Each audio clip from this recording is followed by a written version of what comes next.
Hello, everyone, and thank you for coming to Sandra's Stenography and Shorthand Dictation. I really appreciate your presence. Don't forget to like, share, hit the button, hit the bell for notifications so when I upload a new video, you can be the first to know. And you can also join me for live videos. When I do go live and they are video is private, so right now, I'm not expecting anyone to be joining me, but I will put a little message over here.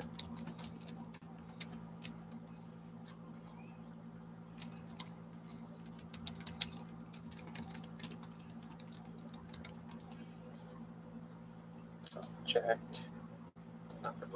So I can put that in and bam, send that out to the world. So thank you so much for joining me tonight. I am doing Jeffrey Macdonald again, as you can tell by the title. And we had left off on Jeffrey Macdonald had finally got on the stand after all of that deliberation on whether his lawyer could be included or whether he could not be included in the grand jury proceedings. We got all of that out of the way in video number 6, which I will leave a link to here, up here, down here, somewhere in this video. So you can watch that as well. So he's on the witness stand, Jeffrey Macdonald. Remember, this is the case where he is being accused of killing his wife and 2 daughters. But he said someone broke into the house and killed him. So this is the grand jury investigation on whether that actually occurred. The person who is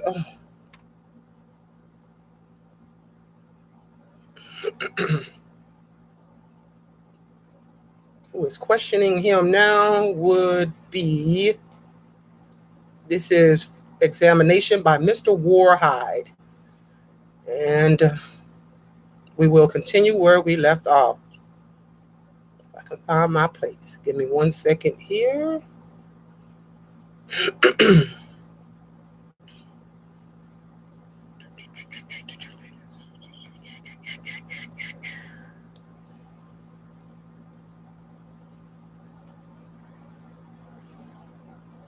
All right, ready? We'll start with the cue or the question. Question. Was that during the time that you were a student? Answer. Medical student then, yes.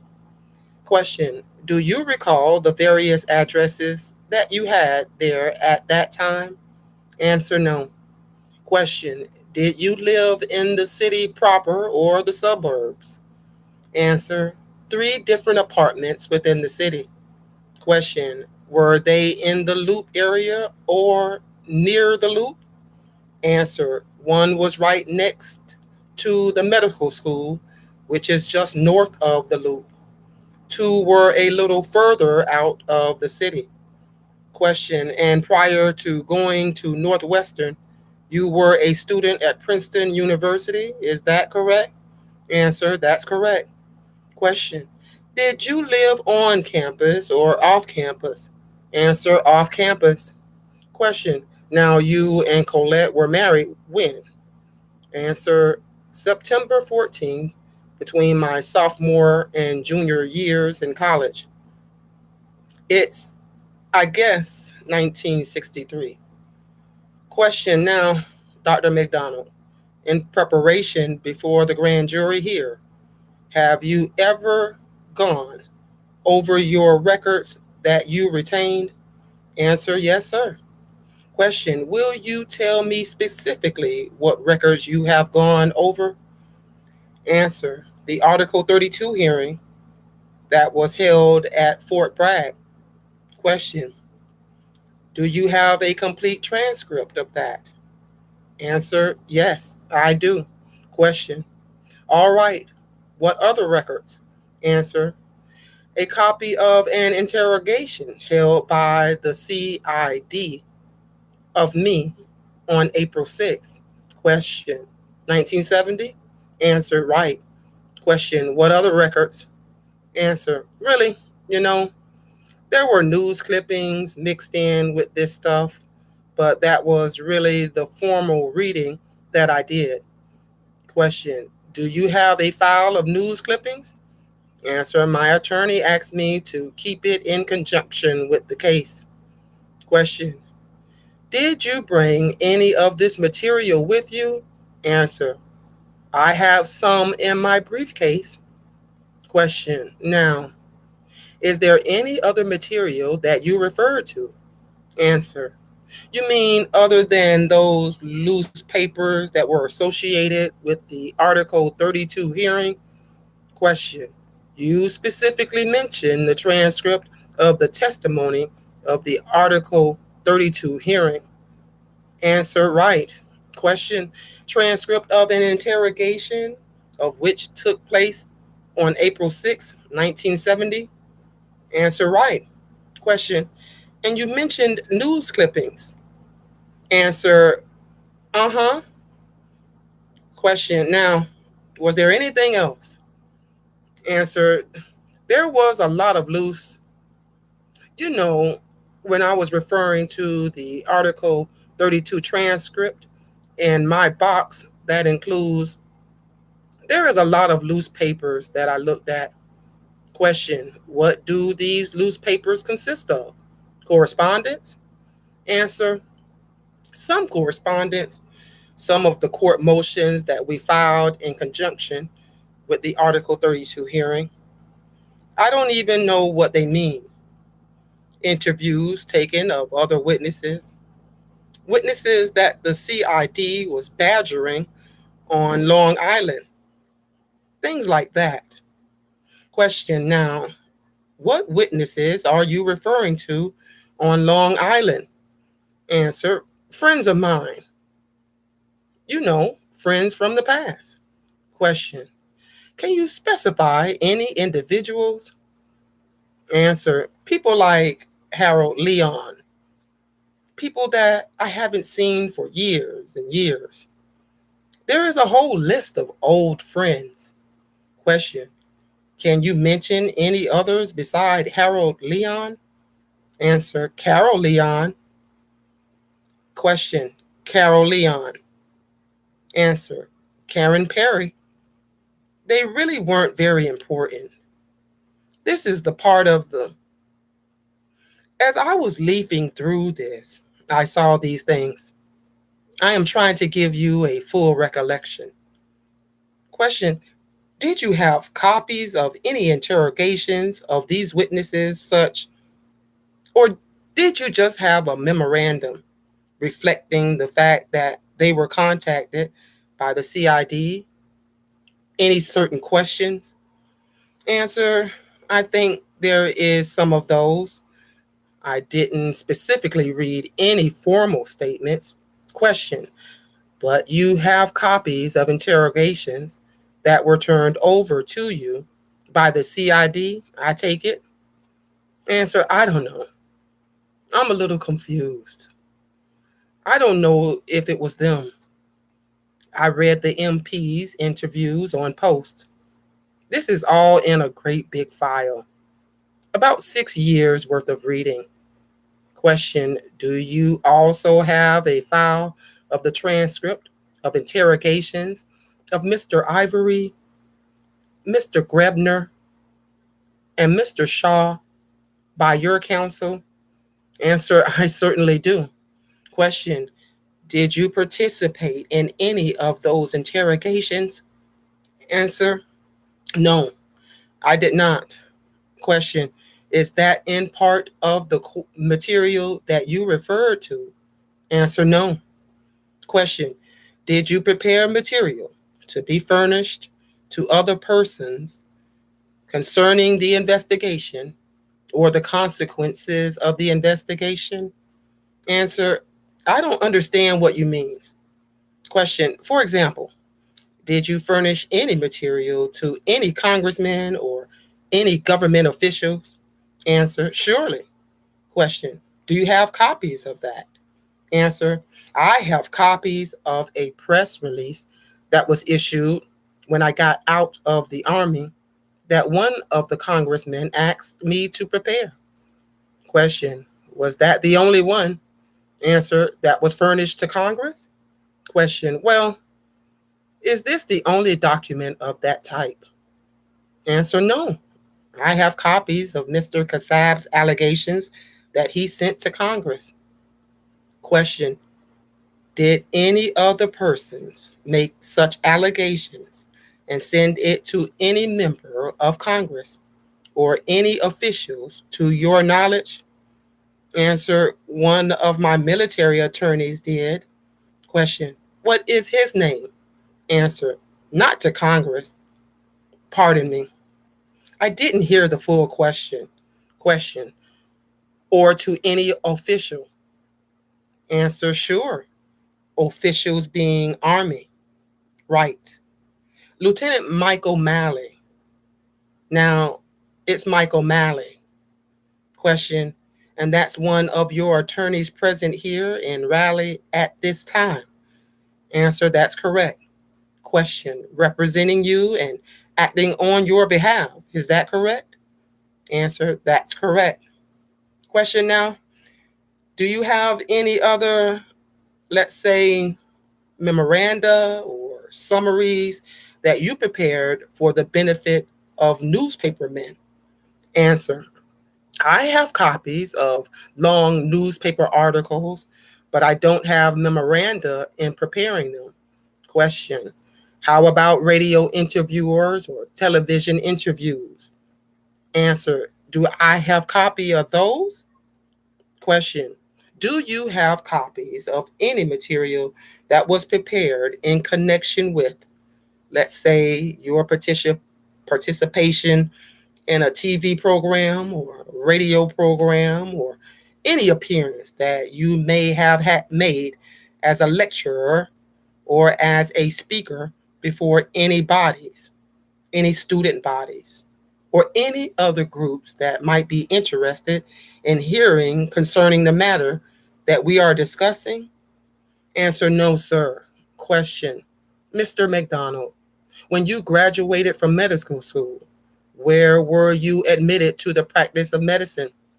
Answer, I had my internship first in New York, following which I was admitted to the practice of medicine in New York and North Carolina, since then California. Question, did you take a state board examination in New York? Answer, no. I had national boards that are accepted by both states. Question, and when were you admitted to the practice of medicine in New York City or in New York itself? Answer, I believe the date on the license is June 15th, 1969. I think that coincides with the graduation from internship. Question, and when you were admitted to the practice of medicine in North Carolina? Answer, it will be a few months later. I honestly don't know. Question, did you have to take a state board examination here? Answer, no. I had to appear before a medical board for a conference, essentially, in, I guess, Raleigh. Question, and submit copies of your credentials from New York? Answer, correct. Question, and while you came to Fort Bragg in August, now about when was it that you went to practice in North Carolina? Answer, I honestly don't remember. I don't know. I presume it was early in the fall. I really don't remember. Question, when were you admitted to practice in California? Answer, I don't know that either. I applied sometime. I applied sometime when I was in the Army because the National Board reciprocity runs out at 5 years after graduation from medical school. And I applied sometime while I was in the Army. Question, and was the entire matter handled by mail? Answer, the California application? Question, yes. The application and any action taken by the state board on your examination or notification to you of your acceptance or your licensing as a medical practitioner in California? Answer, yes, it was. Question, so you didn't have to appear personally in California in order to obtain your license there? No. Answer, no. Question, Mr. McDonald or Dr. McDonald, where were you born? Answer, in Jamaica, New York. Question, and did you grow up in Jamaica, New York? Answer, no. I grew up in Patchogue. Question, and did you attend elementary and high school there? Answer, yes, I did. Question, and will you tell the grand jury, please, about your school activities and your school standing, any honors, positions that you held, any activities such as athletics or honor society or anything of that sort? Answer, I played on football, basketball, baseball teams, was president of my class, and was in the Kiwanis. Not Kiwanis, but Key Club, the varsity club, band orchestra. I was president of my class and several other little things. Question, what was your standing when you graduated? Answer, I would guess top five, three, or four in the class, something like that. Question, as a result of your scholastic excellence, did you have a scholarship? Answer, yes, I did. And who awarded the scholarship?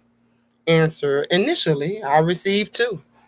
I received a very large one from Colgate and a smaller one from Princeton University, and I accepted the Princeton one. Question, and what did you study there as an undergraduate? Answer, biology. Question, and this was in preparation for further study of medicine at a later date? Answer, right. Question, what were your activities as a student at Princeton University? Answer, I worked my way to help pay my way. I was in the boxing club for a while, some intramural sports, nothing very dramatic at Princeton. Question, what was your scholastic standing at the end of your third year? Answer, it was relatively high. It wasn't super high. I think it was upper third. I think they did it in thirds at that time. I think that I was in the upper third. Question, and did you apply to the Northwestern University Medical School? Answer, I did. Question, is it unusual for Northwestern University to accept in medical school students persons who do not have an undergraduate degree? Answer, yes. Not really unusual. They accept more than most medical schools did. They believe in it. So I was one out of 134 people in the class. There were probably, I would guess, there were 20 or 25 of us who were 3 years undergraduate students. Some schools don't accept them at all. Question, did you have a scholarship to Northwestern? Answer, yes, I did. Question, was that for scholastic excellence? Answer, well, they say yes, but really it is for need. If you don't have need, you don't get it no matter how smart you are, if you follow me. Question, yes, that school scholarship continued over the period you were a student at Northwestern University Medical School, which was 4 years. Is that correct? Answer, right. Question now, what is your family situation, Dr. McDonald? You referred to your mother as still being alive. Is your father still alive? Answer, no. Question, when did he pass on? Answer, when he was 48. I was a sophomore in medical school. Question, do you have any siblings? Answer, I have a brother, older, 18 months older than myself, and a sister, younger, about 18 months younger. Question, what is your brother's name? Answer, James. And what is your sister's name? Answer, Judy. Question, where does your brother live? Answer, in New Hope, Pennsylvania. Question, where does your sister live? Answer, Schenectady, New York. Question, have you always had a good family relationship with your father, your mother, and brother and sister? Answer, yes. Question, have there been any problems? Answer, sure. Question, have there been any family crisis? Answer, yes. There have been family crises. Question, have these family crises had any effect on you and your life? Answer, yes. I lost my family at Fort Bragg. That affected my life. Question, I am referring to your family consisting of your mother, your father, your brother, and your sister. Answer, sure. My father died. That affected my mother and affected us. My brother used drugs and that affected us. My sister is mildly anxious, a young married female, and has her crisis and calls in the middle of the night, but nothing spectacular. Mr. Warhide, I see it is after 4 o'clock, Mr. Foreman. I know some of us have to travel quite a distance, and I know the judge said you would be excused at 4 o'clock. And I suggest that you may wish to adjourn at this time and return tomorrow morning. I understand your schedule starts at 9:30 in the morning, and if it is agreeable with you and the grand jurors, I am going to ask that Dr. Macdonald be excused for the day and directed to return tomorrow morning at 9:30 a.m. for further testimony before the grand jury. Foreman, very well. Dr. Macdonald is excused at this time.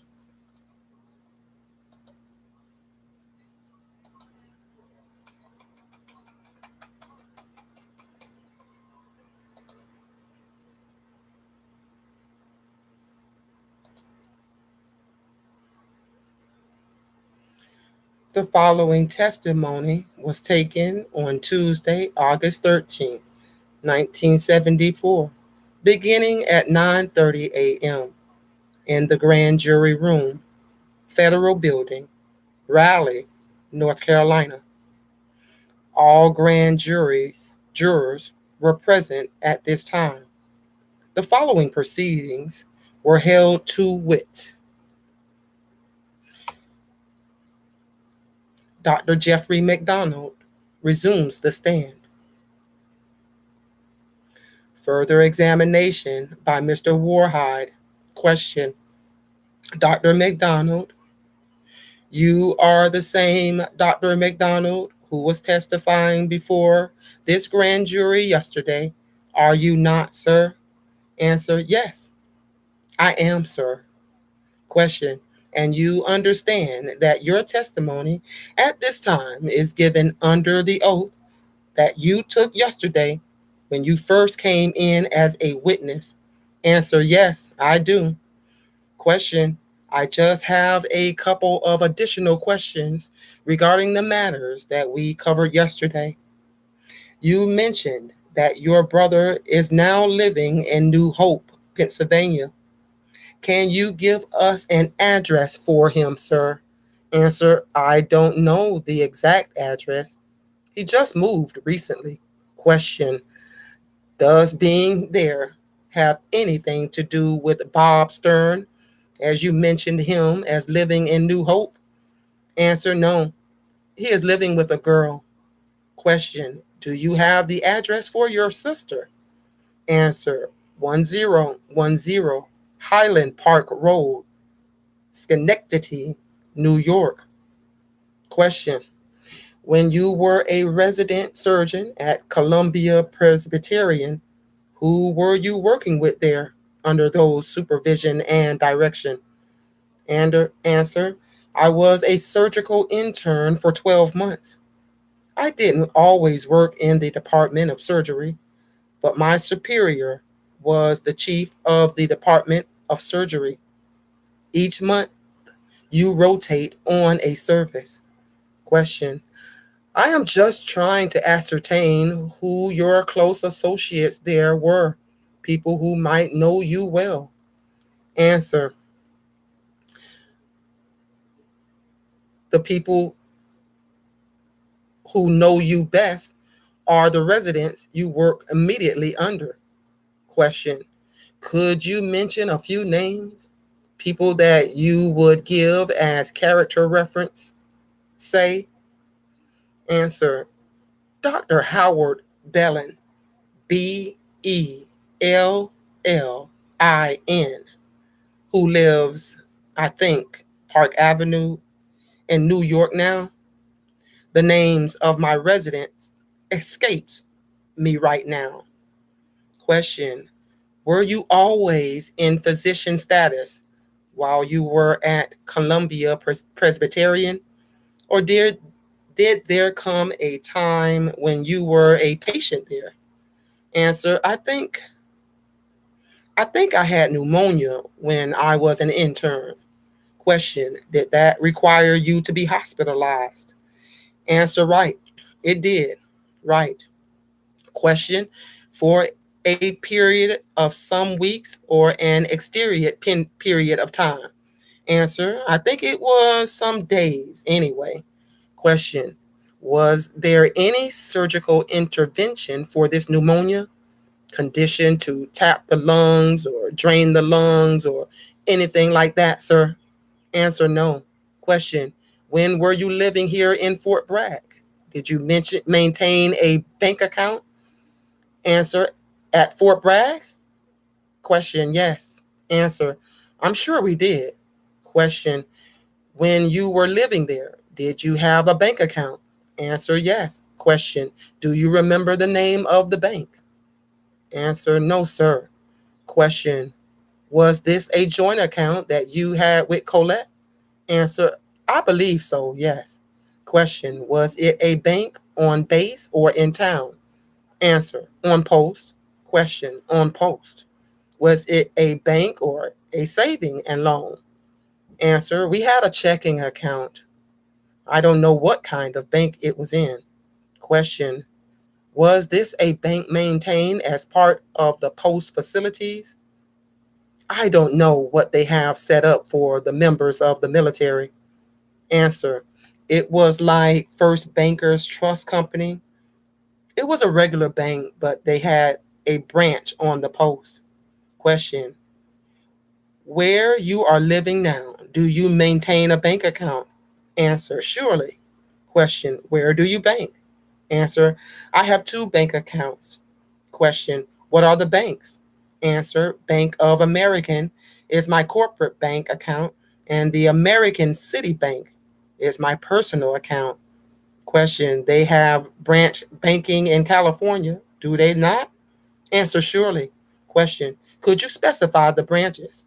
Answer, the Bank of American is the Huntington Harbor branch, and the American City is, I guess, just the Long Beach branch. I don't know if it's a specific branch name to it. Question, before I get into a different area of questions, Dr. Macdonald, as you know from the Article 32 hearing, a couple of hairs turned up specifically on the body of Colette, which have not been positively identified, and an effort was made in the past to obtain hair samples from various individuals, including yourself, and hair samples were obtained from you, and hair samples were obtained from some other people, but not everyone from whom was desired to have hair samples. And in the course of this, as a result of the hair samples that were taken from you, laboratory results was submitted by the CID lab at Fort Gordon. As I understand this laboratory report, the final conclusion was that they could neither state that one of the hairs corresponded to a hair sample obtained from you, nor could they say it could not have been a hair sample that came from you. Answer: that is correct information. Question: as I read the report, Captain Macdonald, I don't have it here. Answer: Mr. Warhide. Question: Dr. Macdonald, as I read the report, they say that the hair that was taken from you did not come from enough points. Answer: that is correct, sir. Question: on your body.